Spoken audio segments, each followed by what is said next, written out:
Depuis les années 60, où il s'agissait d'un domaine pionnier de recherche, les historiens s'intéressent à l'histoire du climat comme facteur de changement des sociétés humaines.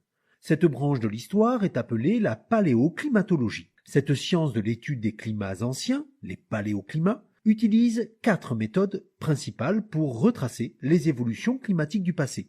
D'abord l'étude des récits historiques, ensuite l'étude des cernes de croissance annuelle des arbres, ce qu'on appelle la dendroclimatologie, l'étude des carottes de glace, et enfin l'étude des strates géologiques et des sédiments marins. Avec cela, les historiens du climat ont pu retracer les fluctuations climatiques du Moyen Âge au XIXe siècle. En Europe, la fin de l'Antiquité connaît une période douce et sèche.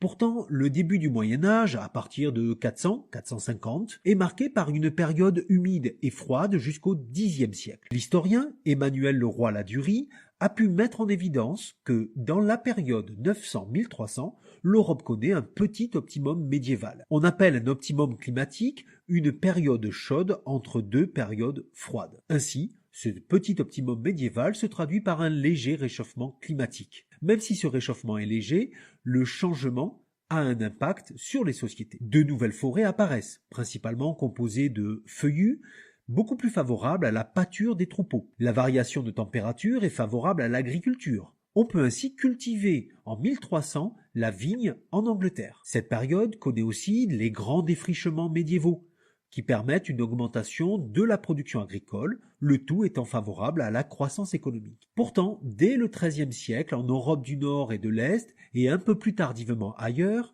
l'Europe entre dans un petit âge glaciaire, souvent abrégé en PAG. Cette nouvelle période climatique dure jusqu'au XIXe siècle. Le climat se refroidit et devient plus humide. La baisse des températures peut atteindre 1 degré sur l'Europe du Nord. Cette période est donc marquée par un refroidissement généralisé qui retarde les récoltes et qui est marqué par des étés pourris, appelés ainsi car les pluies abondantes en été, période de la moisson, faisaient pourrir littéralement les grains. Cette période est également marquée par des épisodes climatiques très brutaux.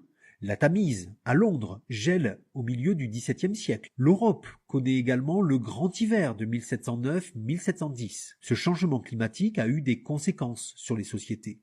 Certains historiens soutiennent ainsi que l'on peut faire un lien entre le refroidissement constaté et la crise généralisée du XVIIe siècle, marquée notamment par des famines et des épidémies, entraînant de fortes crises de mortalité, comme celle de 1013-1694.